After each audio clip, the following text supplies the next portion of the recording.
विवेक फिलहाल मौके पर मौजूद है, ग्राउंड जीरो से तमाम तस्वीरें हमें दिखा रहे हैं। विवेक, तमाम तस्वीरें हम देख रहे हैं, अंदर भी हंगामा चल रहा है, धरने पर बाहर भी वकील बैठ गए हैं। क्या मांग की जा रही है इन वकीलों की तरफ से? देखिए, यहाँ पर प्रशासन मुर्दाबाद के नारे लगाए जा रहे हैं और जो भीड़ है यहाँ पर बढ़ती जा रही है और साथ ही साथ पुलिस का जो जमावड़ा है वो भी बढ़ता जा रहा है। जो पुलिस के लोग हैं, पुलिस के अधिकारी हैं, डीसीपी हैं, एसीपी हैं, वो लगातार यहाँ पर शुरू कर दिए हैं आना। लेकिन सवाल ये होता है कि अगर इतनी मुस्तैदी, इतनी चौकसी होती तो इस तरह की घटना नहीं होती। इसलिए जो वकील हैं इस पूरे मामले को लेकर बहुत ही नाराज हैं। और आप बताइए वकील साहब, ये तो सारे लोग आ गए पुलिस वाले? कोर्ट परिसर के अंदर पुलिस की मौजूदगी के बाद भी ये सारे कृत्य हुए हैं। इस तरह से जो पुलिस के लोग बढ़ा दिए? देखिए बढ़ा नहीं दी गए वीरे सर, ये लॉकअप है जहाँ पर मुलजिम लाए जाते हैं, बंद किए जाते हैं सुरक्षा के लिए। ये चूंकि इतनी बड़ी वारदात हो गई है, पुलिस हिरासत में, कस्टडी में हत्या हो गई है, तो यहाँ पर जो अंदर बंदी हैं, जो जेल से लाए गए हैं, उनकी सुरक्षा के लिए सारे पुलिसकर्मी यहाँ पर फोर्स बढ़ा दी गई है। फानन फानन में लाए गए? जी बिल्कुल, इनको बुलाया गया। साथ कहीं कुछ थानों से, आसपास के थानों से होंगे तमाम लोग कि अंदर जो बंद हैं, कहीं ऐसा ना उनकी हत्या के चक्कर कचहरी में पेश करने वाले वकील आते हैं, ये जो अपराधी आते हैं, जो जिनके ऊपर ट्रायल चलता है, वो सारे यहीं रखे जाते हैं। सब जेल से जो आते हैं यहाँ पर उनको रखा जाता है। यहाँ हवालात है, नजारा भी कोशिश करेंगे दिखाने की। इस तरह की जो जाली के पीछे हवालात में उनको रख दिया जाता है और हवालात में रखने के बाद उनको जब उनकी सुनवाई होती है, जब उनका टाइम आता है, तब यहाँ से ले जाते हैं और वापस यहाँ पर लाते हैं। उसके बाद यहाँ जो इस परिसर में गाड़ियाँ होती हैं, उसी गाड़ियों से उनको जेल ले जाया जाता है। ये पूरा प्रोसीजर है, ये पूरी प्रक्रिया है। तो हवालात के अंदर बहुत सारे चूंकि अभी 5 बजे कोर्ट बंद होती है, तो अभी टाइम जब तक मर्डर हुआ, 3 बजे के आसपास मर्डर हुआ था, उस समय तमाम लोग थे यहाँ पर, तमाम मुलजिम थे, हवालात में बंदी थे, कैदी थे, उनको यहाँ लाया गया। सुरक्षित रखने के लिए पूरी फोर्स तैनात कर दी गई है। सारा घेरा जो आप दूर तक देख रहे हैं, वहां तक अगर आपको देख रहे हैं तो पुलिस, ये तो केवल यहाँ पुलिस ही पुलिस दिख रही है और प्रशासन के खिलाफ यहाँ नाराजगी दिख रही है। पुलिस और प्रशासन के खिलाफ नाराजगी तो कोर्ट में परिसर में हमेशा रही है। आप देखिए, ये अभी आपको ये कहीं भी आपको कहीं भी चेकिंग कहीं चले जाइए, सारे सब खराब पड़े। मेटल डिटेक्टर तो लगा हुआ है, टोटल बेकार है। और चप्पे चप्पे पर पुलिस भी खड़ी है। पुलिस भी खड़ी है। पुलिस थी क्या है? पुलिस तो जो मारा गया उसके साथ भी थी। जब पुलिस तो कह रहे चप्पे चप्पे पे है, तो जो मारा गया है उसके साथ भी तो पुलिस थी। वो क्यों है कि 25-30 पुलिस वालों के बीच में वो था? बिल्कुल था, बिल्कुल था। वो पुलिस वाले वहाँ बचाने की बजाय उसको खुद को अपने बचाव के लिए थे। वकीलों ने उसको पकड़ा जिसने गोली मारी है। तो बताइए पुलिस क्या कर रही थी? वकीलों ने पीटा है क्या उन्हें? बिल्कुल पीटेंगे। अच्छा, अरे हमारी रक्षा में तो हम उसको अभी खत्म कर देंगे। जो न्यायालय में अपराध करेगा उसको सजा कड़ी से कड़ी मिलेगी। ये बात आप भी स्वीकार कर लीजिए, क्योंकि अधिवक्ता की बात को कोई नहीं उठाता है। अभी ये घटना इंदिरा नगर में हुई थी, पुलिस वालों ने वकीलों को बंद कर दिया। अब पुलिस कहाँ गई? कहाँ चलेगा बाबा का बुलडोजर? न्यायालय में जब किसी भी अधिवक्ता के भेस, अभी देखिए उसका हुआ अतीक अहमद का, प्रेस के भेस में आ गए।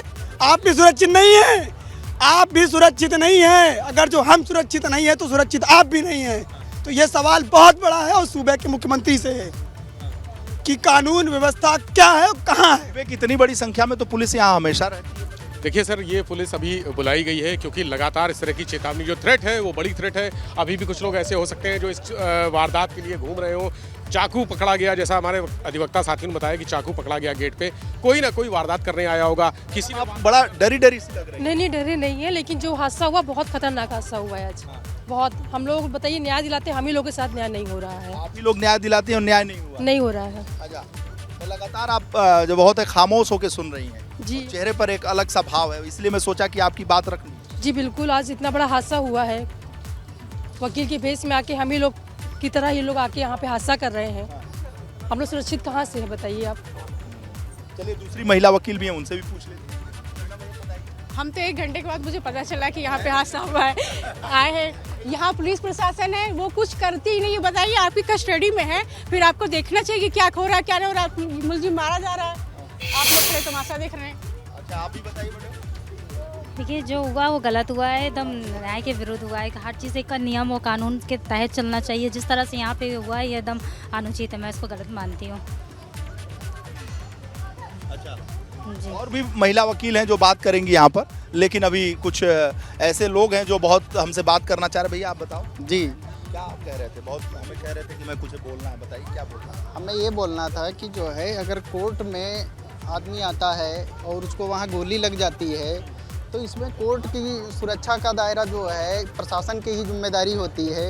अगर ऐसी घटनाएं होती रहेंगी तो कौन न्यायालय पे विश्वास करेगा, कौन वकीलों से मिलने आएगा, कोई मुकदमा करने की बात। सवाल लगातार खड़े किए जा रहे हैं। प्रशासन जिंदाबाद की जगह पे प्रशासन मुर्दाबाद के नारे लगाए जा रहे हैं और प्रशासन पर सवाल लगातार खड़े किए जा रहे हैं कि आखिर वो इस वक्त पुलिस की भीड़ दिखाई पड़ रही है, प्रशासनिक अधिकारियों की भीड़ दिखाई पड़ रही है, लेकिन घटना तो यहाँ पर एक तरीके से आम हो रहा है। यहाँ पर कई घटनाएं हो चुकी हैं, ऐसा इन लोगों का कहना है। वीरे सर, मैं कुछ साल पहले की बात बताऊंगा। कचहरी परिसर के अंदर ही टॉयलेट में विस्फोट हुआ था। कोर्ट रूम के ठीक नीचे टॉयलेट में धमाका हुआ था। उसके बाद ये कहा गया था कि सुरक्षा बढ़ा दी जाए, सीसीटीवी कैमरे लगा दिए जाएं, गेट बंद कर दिए जाएं, कोई गाड़ी आगे नहीं आएगी, गेट से भीतर नहीं आएगी, लोग पैदल चल के आएंगे। जो बड़े वाले गेट का छोटा वाला गेट होता है जिसमें सर झुका के घुसना होता है, उस तरह से आएंगे। प्रक्रिया हुई, 2-4 महीने के लिए रही, फिर वही स्थिति हो गई। अब देखिए ये सारे लोग सवाल यहाँ पर विवेक, एक सवाल जितने वकील हैं वो उठा रहे थे, वो ये कह रहे थे कि जो महिला पुलिसकर्मी हैं, जो पुलिसकर्मी हैं, वो मोबाइल पर वीडियो गेम खेलते रहते हैं। मैं और आप अक्सर देखते रहते हैं, हम लोग चुनावी रैलियों में जाते हैं, प्रधानमंत्री की रैली में जाते हैं, हम लोग गृह मंत्री की रैली में जाते हैं, मुख्यमंत्री की रैली में जाते हैं, नेता विपक्ष की रैली में जाते हैं, जहां सुरक्षा बहुत ज़्यादा रहती है। ऐसे में हम लोग भी देखते हैं कि जो पुलिस के लोग हैं और ख़ासकर जो महिला कांस्टेबल है, मैं इनसे कहता हूं कि ये अगर 10 में से 10 न खेलें तो 9 मोबाइल पे ही रहते हैं, 9 रहते हैं। और कांस्टेबल हैं वो भी मोबाइल पे रहते हैं। कोई बड़ा अधिकारी आता है तो जल्दी से मोबाइल जेब में रख लिया जाता है और उसके बाद से वो फिर काम पे लग जाते हैं। फिर कई बार मैंने अधिकारियों को, बड़े बड़े जिनके ऊपर जिम्मेदारी होती है, उनको डांटते हुए देखा, अरे मोबाइल रखो, मोबाइल रखो। जैसे घर में बच्चों को डांटा जाता है कि मोबाइल घर पे रखो यार, कहाँ तुम आ गए, मोबाइल रख के पढ़ाई लिखाई करो। इसी तरीके से जो आला अधिकारी हैं वो बोलते हैं।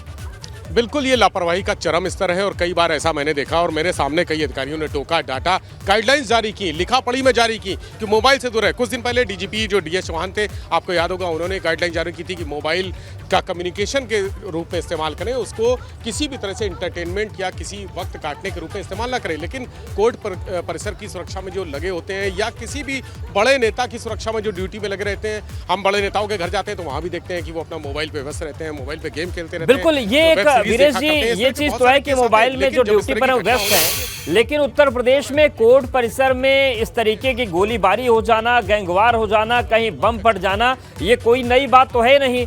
और जब 50 दिन हुए हैं कि अतीक अहमद को जिस तरीके से पुलिस कस्टडी में मारा गया, क्या उन 50 दिनों में अब तक कुछ नहीं बदला है? ढर्रा वही है, रवैया वही है, बस जगह बदल जाती, कभी अस्पताल होता है और कभी कोर्ट हो जाता है।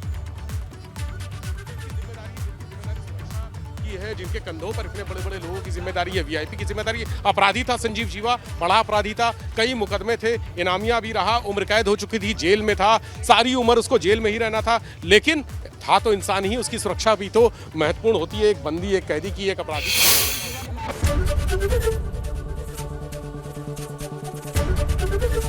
एबीपी गंगा, खबर आपकी, जुबान आपकी।